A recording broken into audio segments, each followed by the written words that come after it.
Boa noite, seguimos juntos com o jornalismo da Band aqui no Jornal do Rio, trazendo para você agora as informações do nosso estado. E já começamos falando sobre a transferência do ex-governador Sérgio Cabral do Complexo de Bangu para o Batalhão Especial Prisional, que fica lá em Niterói e vai ter a companhia também de um ex-vice-governador e também ex-governador Luiz Fernando Pezão. Essa transferência que pode acontecer a qualquer momento. A gente traz também informações sobre o caso Ágata. Isso porque o governador Wilson Witzel determinou uma apuração rigorosa de denúncias de que policiais militares envolvidos no caso teriam invadido o hospital onde a menina foi socorrida para resgatar a bala. A Polícia Civil disse que isso não consta nos laudos e a Polícia Militar disse que vai apurar o caso. Temos ainda mais um dia de operação aqui na cidade para falar do caso da Marielle Franco. Isso porque a gente traz aí todas as atualizações no Jornal do Rio. Há pessoas acusadas de envolvimento na morte da vereadora e do motorista dela, Anderson Gomes, foram presas hoje. Tudo isso e muito mais no Jornal do Rio. Em 30 segundos eu estou te esperando. A gente abre o Jornal do Rio de hoje falando sobre o caso Marielle Franco. Hoje a polícia prendeu uma mulher e o cunhado também de Rony Lessa, o PM reformado, acusado de matar a vereadora e o motorista dela, Anderson Gomes. Os presos seriam responsáveis por dar fim a uma arma usada nesse crime. Outras 2 pessoas foram presas nessa ação. A polícia chegou na casa do principal alvo da operação, neste condomínio de luxo no Itaiangá, zona oeste do Rio, pouco antes das 6 da manhã. Márcio Montavano, conhecido como Márcio Gordo, estava no imóvel, mas não abriu os portões. Ele foi preso e encaminhado para a divisão de homicídios da capital na Barra da Tijuca, zona oeste do Rio. Além dele, a polícia cumpriu outros 4 mandados de prisão contra envolvidos na morte da vereadora Marielle Franco e do motorista Anderson Gomes. Mandados de busca e apreensão também foram cumpridos. O grupo é acusado de ocultar as armas usadas pela quadrilha, entre elas uma submetralhadora que teria sido utilizada para matar Marielle e Anderson. Já o plano de descartar os armamentos nas águas da Barra da Tijuca, próximo às Ilhas Tijuca, segundo a polícia, teria sido comandado por Relaine Lessa, mulher de Rony Lessa, que já está preso, acusado de ter atirado contra as vítimas. A mulher de Rony Lessa também foi presa nesta manhã, assim como o irmão dela, Bruno Figueiredo, e Josinaldo de Freitas, o Djaca. Ela era um dos alvos, sim, para essa operação de hoje, em que apurou-se que ela teria sido a mentora de todo esse plano que terminou com o descarte dessas armas no mar.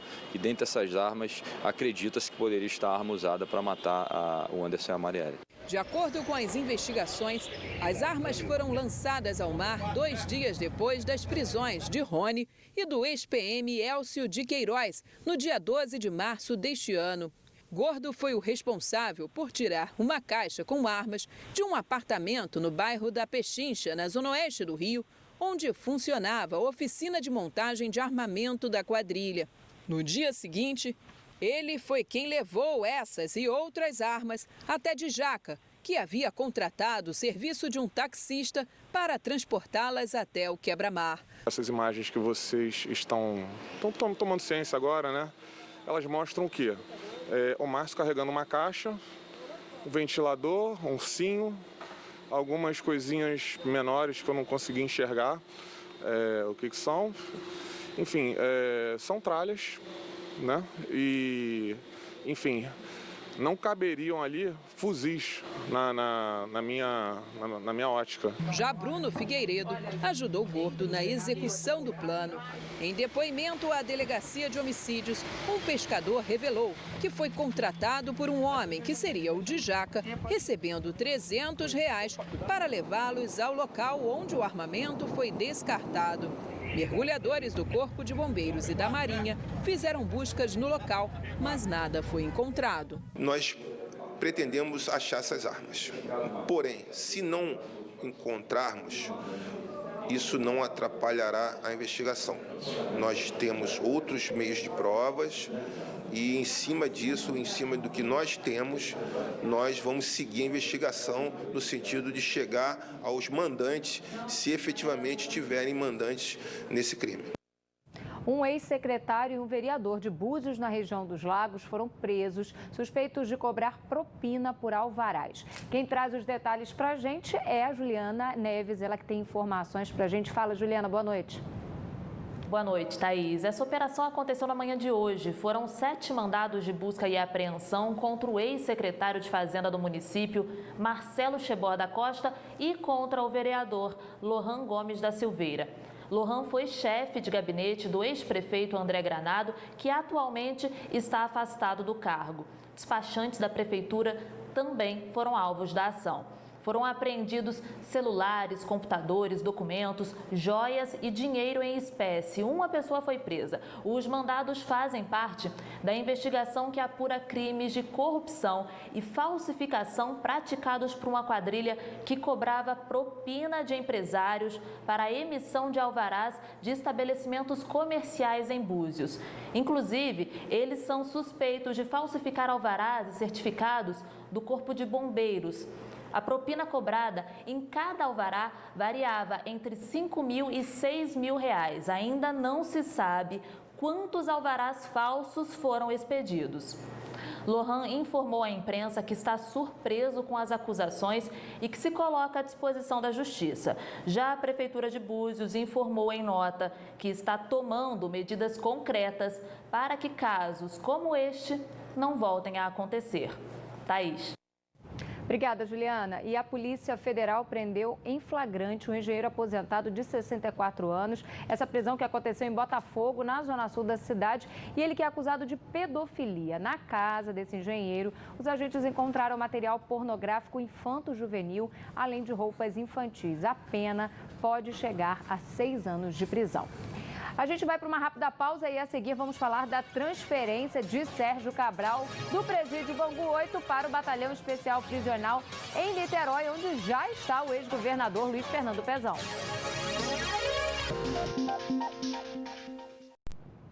A Justiça autorizou a transferência de Sérgio Cabral para o mesmo presídio de onde o ex-governador cumpre pena. Cabral, que atualmente estava em Bangu 8, vai se juntar a Luiz Fernando Pezão no Batalhão Especial Prisional em Niterói, na região metropolitana. A unidade prisional da PM em Niterói, na região metropolitana do Rio, será a 4ª cadeia a abrigar o ex-governador. Desde que foi preso em 2016, Sérgio Cabral já passou pelo Complexo Penal de Pinhais, no Paraná, pela cadeia pública José Frederico Marques e pelo presídio Bangu 8, onde está preso atualmente na capital do Rio. A defesa de Cabral alegou que, desde que ele começou a colaborar com a Justiça, o ex-governador passou a desagradar outros presos da Lava Jato, o que o deixava em situação de risco em Bangu 8. O Ministério Público não se opôs à mudança de presídio. E nesta quarta-feira, o juiz Marcelo Bretas autorizou a transferência. Na decisão, o juiz da 7ª Vara Federal afirma ser notório que Sérgio Cabral vem adotando participação colaborativa, o que, de fato, pode gerar certas animosidades dentro do ambiente carcerário. E que, entendendo que a suspeita de eventuais riscos à segurança do preso, aliado ao temor relatado pelo acusado e sua nova postura, são suficientes para justificar a transferência para outra unidade prisional. O ex-governador, condenado a mais de 200 anos em regime fechado, é réu em 30 processos e ficará na mesma unidade onde está seu sucessor no Palácio Guanabara, Luiz Fernando Pezão. A disciplina militar imposta aos detentos não impediu que um valor equivalente a R$500 em moedas estrangeiras fosse apreendido na cela de Pezão. Em fevereiro, uma policial que trabalhava na unidade foi presa tentando entrar com material para churrasco, como carnes, bebidas, espetos e até a churrasqueira. A Vara de Execuções Penais informou que a transferência deve acontecer assim que a Secretaria de Administração Penitenciária for notificada. A SEAP não respondeu se já recebeu a decisão da Justiça. Até o início da noite, Sérgio Cabral ainda não tinha chegado à sua nova casa. Vamos ao vivo acionar agora a Natasha Franco para trazer informações sobre o caso da menina Agatha Félix, de 8 anos, que foi morta ao ser baleada no Complexo do Alemão. Natasha, investigação desse caso pode ganhar um novo rumo? O que você traz de informação para a gente? Pode sim, Thaís. Boa noite para você, boa noite a todos. Informações passadas por funcionários do Hospital Getúlio Vargas na Penha, na zona norte do Rio de Janeiro, onde a menina Ágata foi atendida logo depois de ser baleada ali no Complexo do Alemão, informaram de maneira informal, Thaís, apenas numa conversa com policiais civis aqui da Divisão de Homicídios, de que na madrugada do sábado, dia 21, um dia depois da Ágata ser atingida, entre 10 e 20 policiais militares entraram na unidade e requisitaram o projétil que foi encontrado dentro do corpo dela. Os funcionários teriam dito de maneira informal que não aceitaram entregar o projétil, que depois teria sido encaminhado aqui para a Divisão de Homicídios. Apesar dessa denúncia feita de maneira informal, ninguém da equipe médica procurou oficialmente a Divisão de Homicídios para prestar depoimento. Apesar disso não ter sido feito formalmente, o governador do Rio, Wilson Witzel, já se pronunciou sobre o caso e pediu uma apuração rigorosa sobre o fato para que, se caso haja culpados, eles sejam realmente punidos. A gente procurou, é claro, também a Polícia Militar, que disse que se houver indícios de alguma conduta ilegal por parte dos policiais militares, que isso será investigado no inquérito policial militar que já foi aberto. Da mesma forma, procuramos também a Polícia Civil, que informou que nos autos do processo, do inquérito que está correndo aqui na Divisão de Homicídios, não há detalhes sobre essa denúncia. A gente lembra que a Ágata, como você disse, foi atingida, tinha apenas 8 anos, foi atingida quando voltava para casa no Complexo do Alemão, na zona norte do Rio, e a gente ainda tenta entender quem é que fez esse disparo, Thaís. Obrigada, tá, Natasha, pelo seu destaque, pela sua informação. Qualquer nova informação você traz aqui para quem assiste o Jornal do Rio. Vamos falar agora de transporte, porque diferentes estações da Supervia apresentam problemas de acessibilidade, dificultando a vida de idosos, também gestantes e cadeirantes. A repórter Francine Augusto, da Rádio Band News FM 90.3, percorreu algumas dessas estações. E qual foi o cenário que você encontrou, Francine? Após dezenas de reclamações relacionadas à falta de acessibilidade em estações de trens da Supervia, circulamos por algumas delas na Zona Norte e encontramos inúmeros problemas. Nessa estação aqui, a São Francisco Xavier, que fica às margens da Rua 24 de Maio, na Zona Norte, encontramos sim um elevador direcionado para cadeirantes, gestantes, mas se alguém chegar por aqui, vai encontrar um cadeado no local. Toda vez que alguma gestante, um cadeirante precisa descer, é necessário que alguém com muita boa vontade chame um agente da Supervia, que aí vem, desbloqueia a passagem. Passamos pela estação do Engenho Novo, Sampaio, Riachuelo, todas elas sem rampas ou escadas rolantes. A única que tinha escada rolante funcionando parcialmente foi a próxima estação, a estação do Meier, também na Zona Norte. Outra reclamação também é da estação de trem de Duque de Caxias, na Baixada Fluminense. Por lá, os usuários do sistema ferroviário também falam que é raro encontrar a escada funcionando em dias úteis ou também em fins de semana. Obrigada, Francine, pela sua informação, e a gente foi atrás da Supervia para saber o que eles tinham a dizer diante dessas denúncias. Em relação à estação do Meier, a concessionária informou que a escada de subida pela Rua 24 de Maio precisou passar por reparos na manhã de hoje devido a uma ocorrência no sistema elétrico. Essa ocorrência que foi provocada por uma tentativa de furto de cabo de energia e que a escada já está funcionando. Já em Duque de Caxias, a informação é de que a escada que dá acesso à estação pela Rua Plínio Casado teve os degraus e os eixos danificados após um objeto ser colocado indevidamente entre esses degraus e que os técnicos estão providenciando os reparos para normalizar o funcionamento o mais breve possível. A seguir, vamos falar que o governador Wilson Witzel e o prefeito Marcelo Crivella devem se reunir amanhã para tratar do futuro da administração dos hospitais municipais Albert Schweitzer e também Rocha Faria, os dois na zona oeste da cidade. Um intenso confronto no Complexo da Pedreira, em Costa Barros, na zona norte do Rio de Janeiro, provoca nesse momento o fechamento da Avenida Pastor Martin Luther King Jr. Além disso, há também a interrupção da circulação de trens do ramal Belford Roxo ali naquela região. Não há informações se há uma operação da polícia no local ou se seria um confronto entre traficantes rivais. Agora, informação sobre saúde. 7 enfermarias foram reformadas no Hospital Geral de Nova Iguaçu, na Baixada Fluminense. A expectativa é de que, aos poucos, a unidade tenha 40 enfermarias melhoradas. O governador do Rio, Wilson Witzel, vistoriou o resultado das obras no Hospital Geral de Nova Iguaçu, na Baixada Fluminense. 7 enfermarias foram reformadas, 3 reabertas nesta terça-feira. A estrutura do prédio, que atende 17 mil pessoas por mês, ganhou melhorias, mas Witzel ainda observou que o acolhimento está longe do ideal. Eu quero voltar aqui e não quero ver ninguém sentado em escadinha, hein? Ninguém sentado em cadeira de praia. As obras nas 40 enfermarias acontecem de forma gradual. O Hospital da Posse é um dos principais da Baixada Fluminense e atende a uma população de 3 milhões de pessoas. Por isso que nossas obras são fatiadas, aos poucos ocorrendo, de 3 em 3 enfermarias, porque nós não queremos subtrair nenhum tipo de atendimento à população da Baixada Fluminense. Durante o discurso, o governador afirmou que aumentou o repasse para a Prefeitura de Nova Iguaçu manter a unidade. Saiu de R$1,5 milhão para 5 milhões por mês.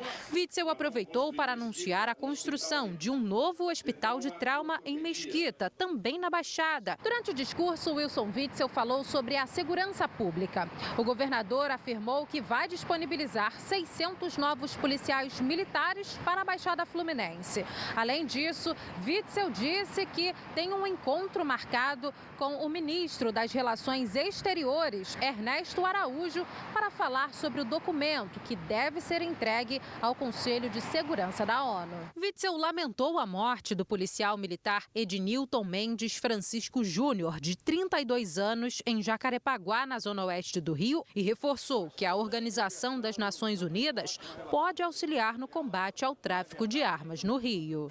Nós precisamos de colaboração mundial para que nós possamos combater o tráfico de armas no Rio de Janeiro. E amanhã o governador Wilson Witzel e também o prefeito Marcelo Crivella vão participar de uma reunião para tratar da administração dos hospitais municipais Albert Schweitzer, em Realengo, e também Rocha Faria, em Campo Grande, os dois que ficam ali na zona oeste da cidade. O prefeito deu um prazo de 90 dias para que o governo retome a administração das unidades ou entre em um acordo para arcar com os custos de manutenção. A seguir, a gente fala de futebol. Hoje o Vasco apresentou o meio de campo Guarim e o colombiano também é o novo reforço para o clube na temporada. Espaço para o futebol aqui no Jornal do Rio, e tem novidade no Vasco. Na tarde desta quinta-feira foi apresentado o último reforço do Cruz Maltino para a reta final do Campeonato Brasileiro. No embalo da vitória de virada do Vasco ontem sobre o Atlético Mineiro por 2-1 no Independência, o time da Colina apresentou hoje o volante Fred Guarim. O jogador assinou com o Vasco por 3 meses, com possibilidades de renovação para o próximo ano, algo que já está em andamento, segundo o presidente do clube. Primeiro que tudo, quero agradecer ao presidente, à torcida, ao mister, que me estão dando essa oportunidade de jogar no Vasco. Sim, já houve uma conversa nesse sentido, já desde o início, da possibilidade de estender o contrato para 2020. Isso está sendo tratado. Guarim disse na coletiva que teve proposta para jogar em outro time nos Estados Unidos. E a decisão de aceitar o convite do Vasco foi em família. E o porquê do número 13? Para dar sorte. O número 13, para nós, a família, é o número da sorte. Sempre tive o número 13 onde nas equipas onde podia ter, mas na seleção sempre fiquei com o número 13 da pequenino, é o número da sorte da família. O colombiano tem 33 anos e passagens de sucesso pelo Porto e Inter de Milão. Pela seleção colombiana, tem no currículo a Copa América de 2011 e a Copa do Mundo de 2014. Guarim vem de 4 temporadas no futebol chinês. O volante já está 3 meses sem jogar e ainda não tem previsão para estrear com a camisa do Vasco. Quero estar bem para poder fazer as coisas bem. Preparar-me no tempo mais rápido possível para poder chegar a um bom nível bom nível no campo. Mesmo sem a presença do novo reforço, o Vasco enfrenta o Santos neste sábado em São Januário. Uma ótima oportunidade para Guarim sentir de perto a energia da torcida, mesmo que fora de campo.